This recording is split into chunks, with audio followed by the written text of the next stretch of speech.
آج ہم بات کر رہے ہیں پاکستانی فلم انڈسٹری کی، جسے ہم سب لالی ووڈ کے نام سے جانتے ہیں، اور خاص طور پر اس کے آپ کہہ لیں ڈرامائی سفر پر۔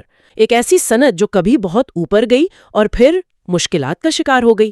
تو آج ہماری کوشش یہی ہوگی کہ اس اتار چڑھاؤ کو سمجھیں کہ بھئی کیا وجہ تھی کامیابی کی اور پھر زوال کیوں آیا۔ یقیناً، اور لالی ووڈ دیکھیں، یہ صرف لاہور میں بننے والی فلمیں نہیں ہیں، یہ ہماری ثقافتی تاریخ کا ایک بہت اہم باب ہے۔ لاکھوں لوگوں کی یادیں وابستہ ہیں اس سے، اور یہ جو عنوان ہے نا، عروج و زوال، یہ بہت معنی خیز ہے۔ یہ صرف ایک انڈسٹری کی کہانی نہیں، بلکہ یوں سمجھیں کہ کسی بھی تخلیقی شعبے، کسی ثقافتی ادارے کے ساتھ ایسا ہو سکتا ہے۔ کامیابیاں بھی آتی ہیں، چیلنجز بھی آتے ہیں، اور اگر تھوڑا پیچھے جائیں تو تقسیم سے پہلے بھی لاہور تو فن و ثقافت کا مرکز تھا ہی۔ بالکل۔ تو پھر پاکستان بننے کے بعد اسی بنیاد پر ایک نئی فلم انڈسٹری شروع ہوئی، اور جلد ہی اس نے اپنی جگہ بنا لی۔ تو پھر اس کہانی کا جو سب سے روشن حصہ ہے، یعنی عروج کا دور، وہیں سے شروع کرتے ہیں۔ کون سا وقت تھا وہ جب لالی ووڈ واقعی اپنے جسے کہتے ہیں سنہرے دور میں تھی؟ جی، عام طور پر جو فلمی تاریخ دان ہیں یا جو ماہرین ہیں، وہ 50 کی دہائی کے آخر سے لے کر 70 کی دہائی کے آخر تک کا جو عرصہ ہے اسے سنہری دور مانتے ہیں، خاص طور پر 60 اور 70 کی دہائیاں۔ 60 اور 70 کی؟ اچھا۔ جی، تخلیقی لحاظ سے بھی اور کامیابی کے لحاظ سے بھی وہ کمال کا وقت تھا۔ اس دور میں ایک خاص قسم کا اعتماد تھا، ایک جوش تھا، فلم بنانے والے تجربے کر رہے تھے، لوگ سنیما جا رہے تھے۔ یہ بڑا دلچسپ ہے کہ آخر وہ کیا چیزیں تھیں جنہوں نے اس کامیابی میں کردار ادا کیا؟ کیا صرف کہانیاں اچھی تھیں یا کچھ اور بھی تھا؟ نہیں، صرف ایک چیز نہیں تھی، یہ کئی چیزوں کا ایک بڑا خوبصورت آپ کہہ لیں امتزاج تھا۔ سب سے پہلے تو موسیقی۔ اس دور کی موسیقی تو آپ آج بھی سن لیں۔ اوہو، بالکل۔ کیا کمال کے موسیقار تھے! نثار بزمی، ایم اشرف، رابن گھوش، سہیل رانا، خواجہ خورشید انور۔ انہوں نے ایسی دھنیں بنائیں جو آج تک زندہ ہیں۔ گانے فلم کا حصہ ہوتے تھے، اور اکثر فلم کو ہٹ کروانے میں گانوں کا بڑا ہاتھ ہوتا تھا۔ صحیح۔ پھر آتی ہیں کہانیاں۔ کہانیوں میں بڑا تنوع تھا۔ آپ کو سماجی مسائل پر فلمیں ملیں گی جو معاشرے کی دکھتی رگ پر ہاتھ رکھتی تھیں۔ رومانوی کہانیاں تو تھیں ہی کمال کی، پھر ہلکی پھلکی کامیڈی بھی تھی، ایکشن، ڈرامہ، مطلب ہر طرح کا ذائقہ تھا۔ یعنی ہر طرح کے دیکھنے والوں کے لیے کچھ نہ کچھ تھا۔ بالکل، اسی لیے تو فلمیں چلتی تھیں۔ اور یقیناً اس دور کے جو بڑے نام تھے، ستارے، ان کا کتنا کردار تھا؟ ارے ان کو کیسے بھول سکتے ہیں! وحید مراد چاکلیٹی ہیرو کہلاتے تھے۔ محمد علی صاحب کیا پروقار اداکاری تھی۔ ندیم بیگ صاحب آئے۔ زیبا، شبنم، رانی، یہ صرف اداکارائیں نہیں تھیں، یہ فیشن آئیکن تھی۔ ان کا انداز، ان کے کپڑے، ان کا بولنا، سب لوگ کاپی کرتے تھے۔ تو یہ سب ملا کر موسیقی، کہانی اور یہ ستارے، انہوں نے لالی ووڈ کو عروج پر پہنچا دیا۔ یہ بات واقعی بہت دلچسپ ہے جب ہم صرف فلموں سے آگے بڑھ کر دیکھتے ہیں کہ اس دور میں معاشرے پر لالی ووڈ کا کیا اثر تھا۔ کیا یہ صرف انٹرٹینمنٹ تھی یا اس نے ہماری ثقافت، ہمارے رویوں پر بھی کوئی گہرا اثر ڈالا؟ یہ بہت اہم نکتہ اٹھایا آپ نے۔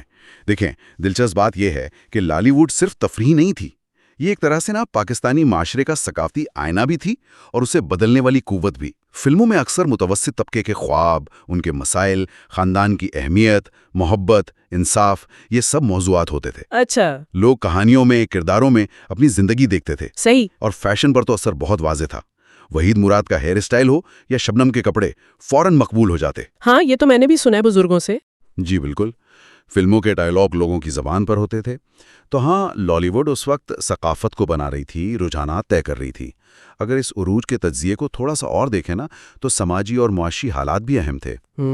ملک نیا نیا بنا تھا، ایک امید تھی، ایک تعمیر کا جذبہ تھا۔ شہر بڑھ رہے تھے، مڈل کلاس سامنے آ رہی تھی۔ لوگوں کے پاس سنیما جانے کا وقت بھی تھا اور پیسے بھی، اور خواہش بھی۔ سنیما گھر بھی نئے بن رہے تھے، وہ صرف فلم دیکھنے کی جگہ نہیں تھے، ملنے جلنے کی جگہ بھی تھے، ایک سوشل ہب کی طرح۔ بالکل۔ اور حکومت بھی تھوڑی بہت سرپرستی کر رہی تھی۔ تکنیکی طور پر شاید ہم دنیا سے پیچھے ہوں، لیکن جو وسائل تھے ان میں بہت اچھا کام ہو رہا تھا۔ بلیک اینڈ وائٹ سے رنگین فلموں کا سفر بھی اسی دور میں ہوا، اس نے بھی تجربے کو بہتر بنایا۔ تو یوں سمجھیں کہ تخلیقی لوگ، عوام کی دلچسپی اور حالات سب ایک سمت میں تھے۔ یہ واقعی ایک شاندار تصویر بنتی ہے لالی ووڈ کے عروج کی۔ لیکن پھر کہانی کا دوسرا رخ آتا ہے، زوال۔ یہ سوچ کر حیرانی ہوتی ہے کہ اتنی مضبوط انڈسٹری آخر کمزور کیسے پڑ گئی؟ کب لگنا شروع ہوا کہ اب حالات بدل رہے ہیں؟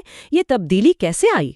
دیکھیں، زوال کوئی ایک دن میں نہیں آیا، یہ آہستہ آہستہ ہوا، اور اس کا آغاز عام طور پر 1980 کی دہائی سے جوڑا جاتا ہے۔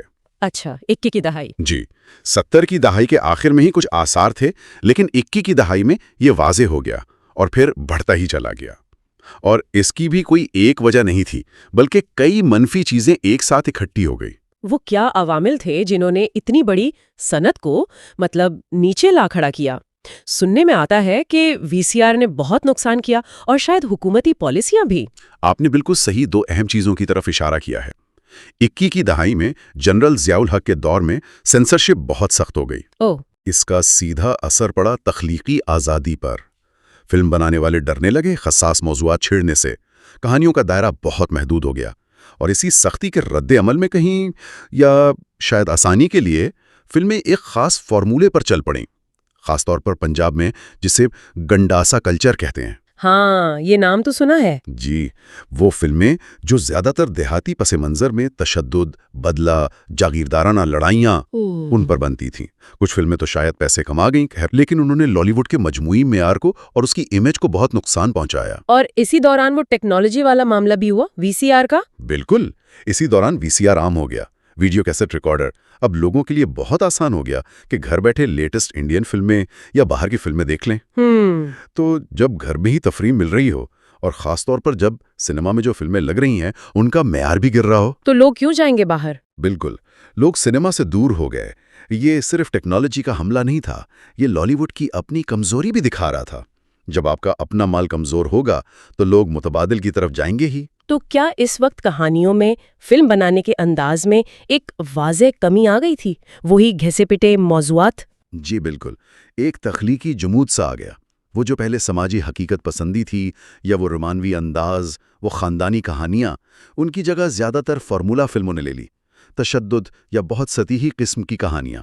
نئے لوگ نہیں آ رہے تھے، نئے آئیڈیاز۔ حوصلہ افزائی کم ہو گئی۔ انڈسٹری چند چہروں، چند کہانیوں، چند فلم سازوں میں ہی سمٹ کر رہ گئی۔ اس کے ساتھ ساتھ معاشی مسائل بھی تھے۔ ملک کے حالات خراب ہوئے تو فلموں پر پیسہ لگانے والے کم ہو گئے۔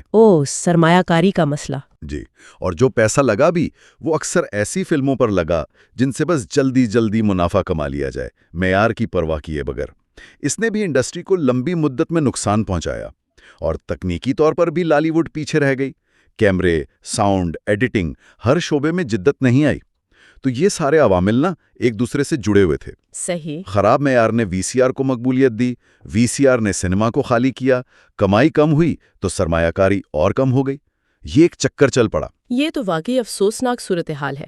جب یہ ساری چیزیں ایک ساتھ ہوں، سخت سینسرشپ، نئی ٹیکنالوجی، معیار میں کمی، پیسے کی کمی، تو زوال تو پھر لازمی سا لگتا ہے۔ اس سے یہ سوال بھی آتا ہے کہ کیا اس وقت کچھ کیا جا سکتا تھا؟ کیا اس زوال کو روکا جا سکتا تھا؟ یہ کہنا تو مشکل ہے، تاریخ میں اگر مگر تو نہیں ہوتا، لیکن سوچیں تو شاید کچھ چیزیں مختلف ہو سکتی تھیں۔ اگر انڈسٹری وقت پر نئی ٹیکنالوجی کو اپناتی، بہتر کیمرے، بہتر ساؤنڈ، اگر حکومت کی طرف سے سینسرشپ میں تھوڑا توازن ہوتا، تخلیقی آزادی بالکل ختم نہ کی جاتی، اگر نئے ٹیلنٹ کو موقع ملتا، فارمولا سے ہٹ کر بھی فلمیں بنتی رہتی، تو شاید حالات اتنے خراب نہ ہوتے۔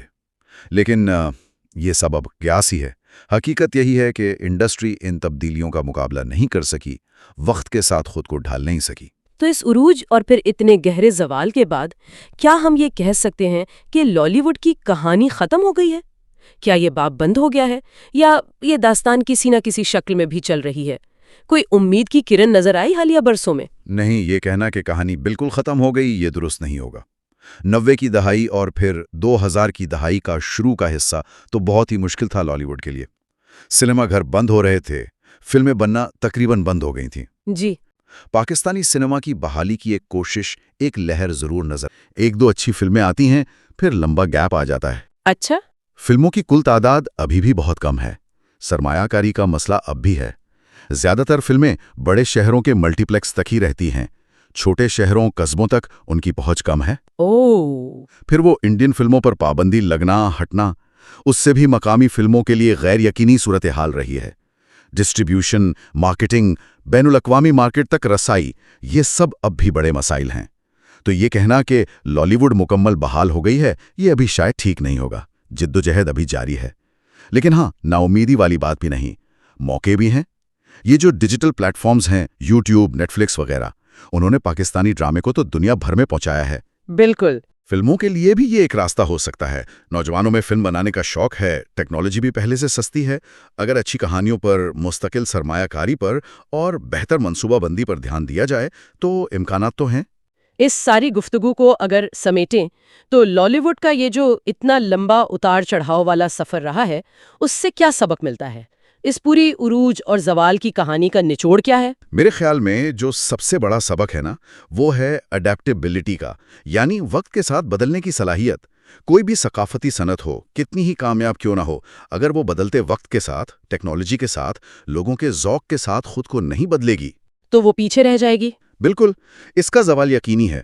تخلیقی آزادی، معیار پر سمجھوتا نہ کرنا، نئے لوگوں کو آگے لانا، مستقبل کا سوچنا، یہ وہ چیزیں ہیں جن پر کوئی بھی صحت مند فلم انڈسٹری کھڑی ہوتی ہے۔ لالی ووڈ کا عروج ان چیزوں کی موجودگی کا ثبوت تھا اور زوال ان کی غیر موجودگی کا۔ تو اس سب کا مطلب کیا ہے؟ لالی ووڈ کی کہانی صرف کچھ فلموں یا اداکاروں کی کہانی نہیں ہے۔ یہ تو ہماری اجتماعی یادداشت کا حصہ ہے، ہماری ثقافت کا عکس ہے، ہماری تاریخ کا ایک اہم باب ہے، جس میں ہماری کامیابیاں بھی ہیں، ناکامیاں بھی ہیں، ہماری امیدیں، ہماری مایوسیاں، سب کچھ ہے۔ یہ ایک ایسی صنعت تھی جس نے ایک نئی قوم کو تفریح دی، مشترکہ کہانیاں دیں، ہنسایا، رلایا اور کسی نہ کسی طرح ہماری پہچان بنانے میں مدد کی۔